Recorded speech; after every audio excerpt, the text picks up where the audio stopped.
जैसा कि ये देखिए मैथ एजुकेशन सेंटर है, ये हमारा सेंटर है, हम यहाँ पढ़ाते हैं। नवोदय विद्यालय और जो विद्या ज्ञान और नवोदय विद्यालय की प्रवेश परीक्षा होती है, हर वर्ष होती है। इसमें अगर जो आप चाहते हैं कि आपका बच्चा 100% निश्चित सफलता पाए, तो निश्चित सफलता पाने के लिए अपने बच्चे के अध्यापन यानी यहाँ पर शिक्षा दिलाने के लिए आप मुझसे संपर्क कर सकते हैं।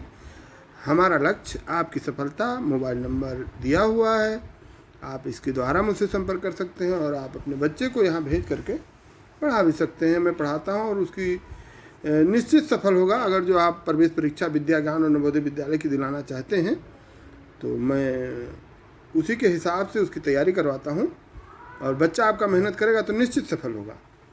अब चूँकि ये वीडियो हम बनाए हैं, मैथ पर बनाते हैं, लेकिन आज हमने बनाया है एक फिर, कई बना चुके हैं, आज ही क्यों, लेकिन आज एक बार फिर हम आपको फिजिकल एजुकेशन की कुछ महत्वपूर्ण चीज़ें, बहुत सारी अच्छी जानकारियाँ आपको दे रहे हैं। यदि आपको मेरी जानकारियाँ अच्छी लगे तो प्लीज़ मेरे चैनल को लाइक, शेयर, कमेंट और सब्सक्राइब कीजिएगा। और देखिए, व्यवहारिक वास्तविकतावाद शारीरिक शिक्षा के कार्यक्रम का निर्माण बच्चों के कार्यक्रम का केंद्र मानकर करता है। जो व्यवहारिक वास्तविकतावाद के अनुसार, यानी व्यवहारिक वास्तविकता जो है ये ऐसा मानता है कि जो शारीरिक शिक्षा के कार्यक्रम का निर्माण किया जाता है वो बच्चों के कार्यक्रम का केंद्र मानकर किया जाता है। व्यवहारिक वास्तविकतावाद ऐसा मानता है। शारीरिक शिक्षा में व्यवहारिकता, दक्षता तथा अनुभव प्रयोगवाद के सिद्धांत का मूल मंत्र है। यानी प्रयोगवाद का जो सिद्धांत का मूल मंत्र है वो यही है, शारीरिक शिक्षा में व्यवहारिकता, दक्षता तथा अनुभव। अगला एक प्रयोगवाद, ये प्रयोगवाद का सिद्धांत है। क्या है प्रयोगवाद का सिद्धांत है? क्रीडाएं केवल करने से ही नहीं सीखी जा सकती, नहीं, क्रीडाएं केवल करने से ही सीखी जा सकती हैं और प्रयास एवं त्रुटि के नियम के अनुसार कार्यक्रम चलता है। प्रयोगवाद का ये सिद्धांत है। प्रश्न आता है प्रयोगवाद का सिद्धांत क्या है, तो आपको कई ऑप्शन दिए होंगे।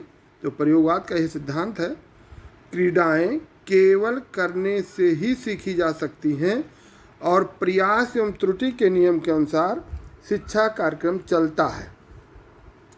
यथार्थवाद के अनुसार सत्य की खोज वैज्ञानिक ढंग से की जा सकती है। यानी यथार्थवाद मानता है कि आप सत्य की खोज जो करना है तो वैज्ञानिक ढंग से सत्य की खोज की जा सकती है। और जो यथार्थवाद का मूल मंत्र है, कार्य और कारण का सिद्धांत, कार्य और कारण का सिद्धांत, ये यथार्थवाद का मूल मंत्र है। फिर आगे, शारीरिक शिक्षा में अधिक स्पर्धाएं नहीं होनी चाहिए, यह प्रकृतिवाद के अंतर्गत आता है। यानी प्रकृतिवाद मानता है और कहता है प्रकृतिवाद के अनुसार कि शारीरिक शिक्षा में अधिक प्रतियोगिताएं या स्पर्धाएं, टूर्नामेंट ये अधिक नहीं होनी चाहिए।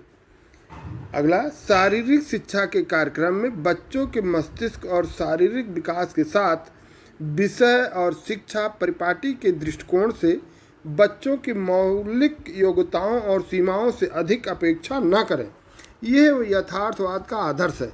यथार्थवाद का आदर्श यही है कि शारीरिक शिक्षा के कार्यक्रम में बच्चों के मस्तिष्क और शारीरिक विकास के साथ विषय और शिक्षा परिपाटी के दृष्टिकोण से बच्चों की मौलिक योग्यताओं और सीमाओं से अधिक अपेक्षा न करें, यानी अधिक उम्मीद न करें उनसे। रूसो कहता है, यानी रूसो के कथन है, खेल क्रीडाओं से बल, गति, संतुलन के कौशल और नैतिकता एवं संवेगों पर नियंत्रण व्यक्त करता है। यानी रूसो के अनुसार खेल क्रीडाओं से बल, गति, संतुलन के कौशल और नैतिकता एवं संवेगों पर नियंत्रण व्यक्त करता है, व्यक्ति इन पर नियंत्रण करता है। एक और महाशय के अनुसार, कमानियस के अनुसार, शिक्षा सर्वव्यापी और सामान्य होनी चाहिए जिससे व्यक्ति का सर्वांगीण विकास हो। ये कथन कमानियस का है। कमानियस का कथन है ये कि शिक्षा सर्वव्यापी और सामान्य होनी चाहिए जिससे व्यक्ति का सर्वांगीण विकास हो। यथार्थवाद मानता है कि सत्य वही है जो समक्ष है, यानी सत्य वही जो समक्ष है। ये यथार्थवाद के अंतर्गत आता है। यथार्थवाद इसे मानता है कि वही जो सामने है वही सत्य है। अरस्तु कहते हैं? अरस्तु के अनुसार व्यक्तित्व का संपूर्ण आदर्श बौद्धिक, मानसिक, आध्यात्मिक गुण है। अरस्तु के अनुसार आप जैसे देख रहे हैं, व्यक्तित्व का महत्वपूर्ण आदर्श बौद्धिक, मानसिक, आध्यात्मिक गुण है। और यूनान देश का आदर्श था सबल शरीर एवं सबल जात। ये प्रश्न टीजीटी की परीक्षा में आ चुका है, इसे आप लोग ध्यान दे दीजिए, बहुत अच्छे से इसको कंठस्थ कर लीजिए कि सबल शरीर एवं सबल जात कहाँ का आदर्श था? तो यूनान देश का आदर्श है। प्रकृतिवाद के अनुसार शारीरिक शिक्षा जीवन के प्रथम चरण से ही शुरू हो जाती है। प्रकृतिवाद ऐसा मानता है कि जो शारीरिक शिक्षा है वो जीवन के प्रथम चरण से ही उसकी शुरुआत हो जाती है। प्लेटो ने कहा है, संगीत तथा जिम्नास्टिक को एक साथ आत्मिक विकास का माध्यम बनाना चाहिए। यानी ये प्लेटो का कथन है कि ऐसा होना चाहिए। प्लेटो और अरस्तु ने आदर्शवाद के सिद्धांत का प्रतिपादन किया था। आदर्शवाद के अनुसार शारीरिक शिक्षा की बुनियाद सुंदर शरीर पर आधारित है। यानी आदर्शवाद का जो सिद्धांत है, आदर्शवाद के अनुसार शारीरिक शिक्षा की बुनियाद सुंदर शरीर पर आधारित है। शारीरिक प्रशिक्षण के द्वारा शरीर को स्वस्थ एवं बलशाली बनाया जा सकता है। शारीरिक संस्कृति का संबंध शारीरिक सौंदर्य से है। दंड निकालना बुनियादी व्यायाम के अंतर्गत नहीं आता है। यानी यदि आप दंड करते हैं तो बुनियादी व्यायाम के अंतर्गत नहीं आता है। और यदि दौड़ना, यानी आप दौड़ते हैं तो दौड़ना आत्मरक्षक क्रियाओं के अंतर्गत नहीं आता है। प्रश्न आते हैं, कई आपको ऑप्शन देंगे, उसमें एक दौड़ना भी लिखा रहेगा और पूछा जाएगा निम्न में से कौन सी क्रिया है जो आत्मरक्षक क्रियाओं के अंतर्गत नहीं आता है? तो आपको दौड़ना लगाना है। दौड़ना जो है आत्मरक्षक क्रियाओं के अंतर्गत नहीं आता है। आप यह तो जानते हैं कि भविष्य की किसी भी विषय पर वीडियो बनाने में ये सीधे मैं आप लोगों से सम्मुख हूँ, आपसे वार्ता कर रहा हूँ ये सेकंड, जैसा कि आप पढ़ रहे हैं। आप ये तो जानते हैं कि किसी भी विषय पर एक वीडियो बनाने में काफ़ी मेहनत करना पड़ता है, और इस मेहनत के बदले मैं आपसे एक अपेक्षा तो कर ही सकता हूं कि आप मेरे वीडियो को लाइक, शेयर, कमेंट तो करेंगे ही, साथ में मेरे चैनल को सब्सक्राइब भी करेंगे। सो प्लीज़ आप लोगों से निवेदन है कि आप मेरे चैनल को सब्सक्राइब करें। सब्सक्राइब करने से ये होगा कि आपको समय समय पर ऐसी मनोरंजनात्मक और ज्ञानवर्धक वीडियो आपको मिलती रहेंगी, और आपका ज्ञान वृद्धि भी होता रहेगा और आनंद भी आएगा।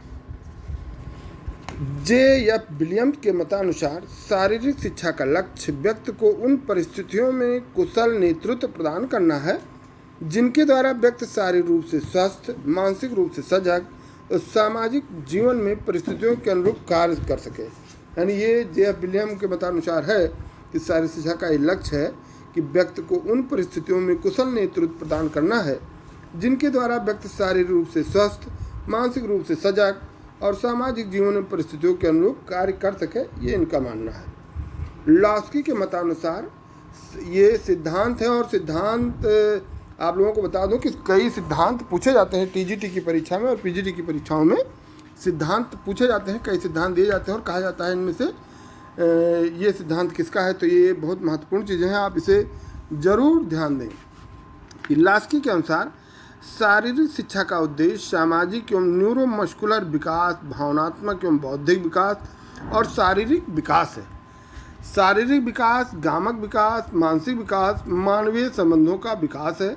विकास को भी चार्ल्स बुशन ने शारीरिक शिक्षा का उद्देश्य बताया है। यानी ऊपर जो लिखा हुआ है वो लॉस्की का है कि शारीरिक शिक्षा का उद्देश्य सामाजिक एवं न्यूरोमस्कुलर विकास, भावनात्मक एवं बौद्धिक विकास और शारीरिक विकास है। शारीरिक विकास, गामक विकास, मानसिक विकास और मानवीय संबंधों का विकास को भी चार्ल्स बुशन ने शारीरिक शिक्षा का उद्देश्य बताया है। विलियम्स के मतानुसार शारीरिक शिक्षा मानव की शारीरिक क्रियाओं से उत्पन्न वो उपलब्धियां हैं जो किसी विशेष लक्ष्य को लेकर चुनी और कराई गई हों। और दूसरे C.C. कोवेल के मतानुसार शारीरिक शिक्षा व्यक्ति विशेष के सामाजिक व्यवहार में वह परिवर्तन है जो बड़ी मांसपेशियों तथा उससे संबंधित गतिविधियों से गतिविधियों के प्रेरण से उपजता हो। प्रेरणा मतलब प्रेरणा, जो उससे प्रेरणा लेकर के जो उपजता है उसे C.C. कोवेल के मतानुसार ऐसा बनता है। ब्राउन बेल के मतानुसार शारीरिक शिक्षा उन परिपूर्ण एवं संतुलित अनुभवों का जोड़ है जो व्यक्ति को बहुत पेशी प्रक्रियाओं में भाग लेने से भी प्राप्त होते हैं एवं उनकी अभिवृद्धि और विकास को चरम सीमा तक बढ़ाते हैं। ये ब्राउन बेल का मत है और उनके अनुसार ऐसा है। भारतीय शारीरिक शिक्षा तथा मनोरंजन का केंद्रीय सलाहकार बोर्ड के अनुसार शारीरिक शिक्षा शिक्षा ही है। यह वह शिक्षा है जो बच्चों के संपूर्ण व्यक्तित्व तथा उसकी शारीरिक प्रक्रियाओं द्वारा शरीर, मन और आत्मा के पूर्ण रूपेण विकास हेतु दी जाती है। ये भारतीय शारीरिक शिक्षा और मनोरंजन का केंद्रीय सलाहकार बोर्ड है, उसके अनुसार ये इसकी परिभाषा है शारीरिक शिक्षा की। जे.बी. नैश के मतानुसार शारीरिक शिक्षा शिक्षा के संपूर्ण क्षेत्र का वह भाग है जिसका संबंध बहुत पेशी प्रक्रियाओं तथा उनसे संबंधित अनुक्रियाओं के साथ है। ये जे.बी. नैश महाशय की परिभाषा है। आर. कैशडी के मतानुसार गामक प्रक्रियाओं में केंद्रित अनुभवों के कारण व्यक्ति विशेष में होने वाले परिवर्तनों के कुल जोड़ को शारीरिक शिक्षा कहते हैं। गामक तथा बहुत पेशी को शारीरिक शिक्षा की नींव बताया गया है। ये आर. कैशडी के मतानुसार उनका मत है। आगे डी. ओवरट्यूफर के अनुसार शारीरिक शिक्षा उन अनुभवों का सामूहिक प्रभाव है जो शारीरिक क्रियाओं द्वारा व्यक्ति को प्राप्त है। ये ओवरट्यूफर के मतानुसार है। और फिर आप देखिए जे.पी. थॉमस के मतानुसार शारीरिक शिक्षा वह शिक्षा है जो कि शरीर द्वारा शरीर के लिए होती है। बहुत अच्छी इन्होंने इसकी व्याख्या की है जे.पी. थॉमस सर ने कि शारीरिक शिक्षा वह शिक्षा है जो शरीर के द्वारा शरीर के लिए होती है। एक छोटी सी परिभाषा और बहुत अच्छी, आराम से याद भी हो जाएगा आप लोगों को। और ये परिभाषाएं याद करना जितना आसान है, अगर जो आपको वीडियो देखते समय एक बार में याद ना हो तो याद करने का बहुत आसान तरीका ये हमने जो बनाया है वीडियो, ये इन परिभाषाओं को आप 2-3 बार वीडियो देखेंगे बहुत आराम से याद हो जाएगा। आवाज़ लगा लीजिए, लीड लगा लीजिए, बहुत सही इसको सुनिए, 2-3 बार सुनिए, बिल्कुल कंठस्थ हो जाएगा आप लोगों को। अगला है चार्ल्स बुशल के अनुसार शारीरिक शिक्षा पद्धति का अभिन्न अंग है जिसका उद्देश्य नागरिक को शारीरिक, मानसिक, सांवेगिक तथा सामाजिक रूप से शारीरिक गतिविधियों के माध्यम से जो गतिविधियां उनके परिणामों में दृष्टिगत रख कर चुनी गई हों उससे ही शारीरिक शिक्षा कहते हैं। यानी उससे के बजाय यहाँ उसको रहेगा, दृष्टिगत रख कर चुनी गई हों उसे ही शारीरिक शिक्षा कहते हैं। ये आप लोग चार्ल्स बुशल के मतानुसार आप पढ़ सकते हैं, याद कर सकते हैं। अलग अलग विद्वानों ने शारीरिक शिक्षा के अर्थ और व्याख्या को अपने मतानुसार बताया है और यहाँ कुछ विद्वानों द्वारा शारीरिक शिक्षा का अर्थ और व्याख्या जो हमने अभी बताया है वही दिया गया है, वही आप लोगों को बताया है, जिससे आप लोग इन विद्वानों द्वारा जो अलग अलग शारीरिक शिक्षा की परिभाषाएं जिन विद्वानों ने दिया है इसे कंठस्थ करें। इसमें से 2-4 जरूर है, 1-2 तो आते ही आते हैं, हर बार कोई ना कोई तो पूछा जाता है। तो जो टीजीटी की परीक्षा की तैयारी कर रहे हैं उनके लिए तो ये बहुत महत्वपूर्ण है और याद भी कर लें। आप मेरी वीडियो देख रहे हैं इसलिए सर्वप्रथम आपका बहुत बहुत आभार, आपने वीडियो देखी। और आपसे सिर्फ एक ही रिक्वेस्ट है कि यदि मेरी ये वीडियो आपको अच्छी लग रही है तो और आपको लगता है कि ये जानकारी लाभप्रद है तो प्लीज़ मेरे चैनल को लाइक, शेयर, कमेंट और सब्सक्राइब कीजिएगा प्लीज़। आगे प्रसिद्ध शारीरिक शिक्षा शास्त्री जॉन बर्नार्ड बेशो जर्मनी देश के थे और इन्हीं को जर्मन में आधुनिक शारीरिक शिक्षा का जन्मदाता कहा जाता है। जर्मन जिम्नास्टिक का पिता गट्स मर्ट्स को कहा जाता है और गट्स मर्ट्स ने खेले नामक पुस्तक भी लिखी है। शक्ति मापने का यंत्र डायनमोमीटर का सर्वप्रथम प्रयोग अमेरिका में हुआ था और ये प्रश्न आ भी चुका है। शक्ति मापने का यंत्र नाम पूछा था, डायनमोमीटर से क्या मापा जाता है? तो डायनमोमीटर से शक्ति मापन का यंत्र है, शक्ति मापी जाती है। System of gymnastic for teacher पुस्तक के लेखक का नाम एडोल्फ स्पाइस है। जर्मन जिम्नास्टिक नामक पुस्तक फ्रेडरिक लडविग जॉन ने लिखी है। ये बहुत महत्वपूर्ण प्रश्न है, आप लोग बिल्कुल ध्यान दीजिए इस पर। राजीव गांधी खेल रत्न पुरस्कार 1991-92 ईस्वी से शुरू हुआ। आप लोगों की जानकारी के लिए बता दूं कि ये जो राजीव गांधी खेल रत्न पुरस्कार है 1991-92 से प्रारंभ हुआ और प्रथम जिसको खेल रत्न पुरस्कार दिया गया वो शतरंज के महान खिलाड़ी इस समय विश्वनाथन आनंद जी को दिया गया था 1991-92 में। लेकिन ये 6 अगस्त 2021 से इसका नाम बदल करके इसका जो हमारे हॉकी के जादूगर मेजर ध्यानचंद जी के नाम पर कर दिया गया है। अब इस पुरस्कार का नाम मेजर ध्यानचंद खेल रत्न पुरस्कार हो गया है और इसका नाम 6 अगस्त 2021 को बदल दिया। 6 अगस्त 2021 में इसका नाम बदल दिया गया है और नया नाम मेजर ध्यानचंद खेल रत्न पुरस्कार कर दिया गया है। राजीव गांधी खेल रत्न पुरस्कार युवा मामले खेल विभाग द्वारा दिया जाता है। यानी ये राजीव गांधी खेल रत्न पुरस्कार ये जो दिया जाता है युवा मामले खेल विभाग द्वारा, अब मेजर ध्यानचंद पुरस्कार भी वहीं से मिलेगा। बेंगलुरु में भारत का पहला राष्ट्रीय क्रिकेट अकादमी है, यानी बेंगलुरु में भारत का पहला जो राष्ट्रीय क्रिकेट अकादमी है वो बेंगलुरु में है। 1985 ईस्वी से द्रोणाचार्य पुरस्कार दिया जा रहा है। ये प्रश्न भी कई बार आ चुका है कि द्रोणाचार्य पुरस्कार का शुरुआत या प्रारंभ कब से हुआ। 1985 से हुआ। 1984 ईस्वी में भारतीय खेल प्राधिकरण की स्थापना हुई। ये भी प्रश्न टीजीटी में कई बार पूछा जा चुका है और जो बंधु भाई मित्र इसे सुन रहे होंगे आपको तुरंत ये पता भी लग गया होगा, आपको याद भी आ गया होगा कि ये दोनों प्रश्न टीजीटी में पहले आ चुके हैं और कई बार ऐसे प्रश्न दोहराते रहते हैं। द्रोणाचार्य जो खेल पुरस्कार है वो द्रोणाचार्य पुरस्कार है खेल प्रशिक्षक को दिया जाता है।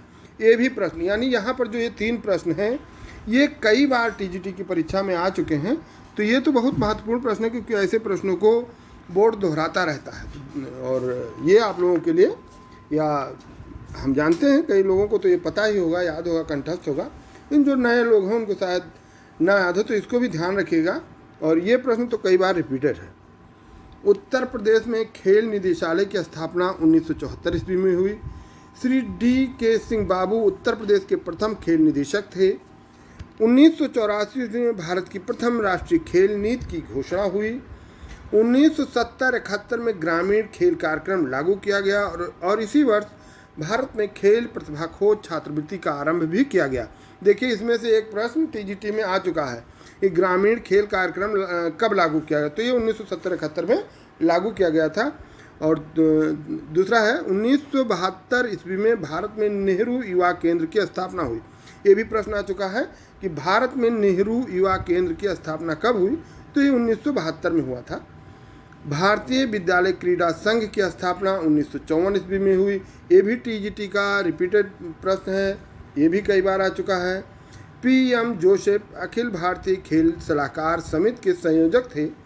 1961 ईस्वी से अर्जुन पुरस्कार खिलाड़ियों को दिया जा रहा है। नहीं, ये प्रश्न भी तो कई बार, लगभग हर बार पूछ लेता है, कभी छूटता है, कभी ही शायद छूटता है, नहीं तो ये प्रश्न तो आता ही रहता है कि अर्जुन पुरस्कार कब से दिया जा रहा है, तो 1961 से, या इस तरह प्रथम विजेता, बहुत सारे प्रश्न अर्जुन पुरस्कार पे बनते हैं और एक ना एक प्रश्न आता ही रहता है। और ये भी कई बार आ चुका है कि अर्जुन पुरस्कार कब से शुरुआत किया गया अर्जुन पुरस्कार की, तो ये 1961 से शुरुआत। भारत में 1969 ईस्वी में राष्ट्रीय सेवा योजना का आरंभ हुआ। ये भी प्रश्न कई बार आ चुका है, ये आया है और जो टीजीटी की परीक्षा दिए हैं वो मित्र देख रहे होंगे, उनको वो जान रहे हैं कि ये प्रश्न आया है। भारत में 1953 ईस्वी में राष्ट्रीय कोचिंग योजना बनाई गई। ये भी प्रश्न आ चुका है टीजीटी में। भारत में राष्ट्रीय शारीरिक क्षमता और जांच परियोजना का शुभारंभ 1959-60 में शुरू हुआ। ये भी प्रश्न टीजीटी में आ चुका है। यानी आप देख रहे हैं कि इस पूरी वीडियो में बहुत से ऐसे महत्वपूर्ण प्रश्न हैं जो कई बार टीजीटी में उन प्रश्नों की पुनरावृत्ति, यानी बार बार वो आए हैं और ऐसे प्रश्नों को आप लोगों को हमेशा के लिए याद कर लेना चाहिए। याद करने का तो सही तरीका मैं आप लोगों को बता रहा हूँ और संभवतः आप इससे बेहतर तरीका जानते हो तो ज़रूर अवगत कराइएगा, लेकिन मेरे हिसाब से अगर जो सुना जाए, यानी वीडियो को सुना जाए और एक बार में ना याद आए तो 2 बार 3 बार सुना जाए तो वो याद हो जाएगा। 1959 ईस्वी में भारत में कुंजरू समिति बनी थी। ये भी प्रश्न आया था। कुंजरू समिति ने अपनी रिपोर्ट 1963 ईस्वी में पेश किया। जनरल भोसले राष्ट्रीय अनुशासन योजना के प्रथम महानिदेशक थे। J.F. विलियम्स के मतानुसार शारीरिक शिक्षा का लक्ष्य व्यक्ति को उन परिस्थितियों में कुशल नेतृत्व प्रदान करना है जिनके द्वारा व्यक्ति शारीरिक रूप से स्वस्थ, मानसिक रूप से सजग, सामाजिक जीवन में परिस्थितियों के अनुरूप कार्य कर सके। ये प्रश्न तो अभी दोहरा गया है, ये पहले आ चुका है, अभी आपने इस वीडियो में आप इसे देख चुके हैं, ये अंत में फिर आ गया है। चलिए कोई बात नहीं, दोहरा लिया गया, कोई बात नहीं। और जो भी भाई मित्र आप लोग हमारे इस वीडियो को देख रहे हैं या कोई बच्चा देख रहा है और अगर जो आप लोगों को लगा कि इसमें जो प्रश्न आए हैं परीक्षा में वो हम आपकी बहुत मदद भी करेंगे। कम से कम 2 से 3 प्रश्न तो इसमें से आ ही जाएंगे। 2 से 3 क्या, कई प्रश्न तो रिपीटेड हैं, कई बार वो आ चुके हैं और ज़्यादा भी आ सकते हैं। तो आप लोग प्लीज़ मेरे इस वीडियो को लाइक शेयर कमेंट और सब्सक्राइब कीजिएगा। Thank you.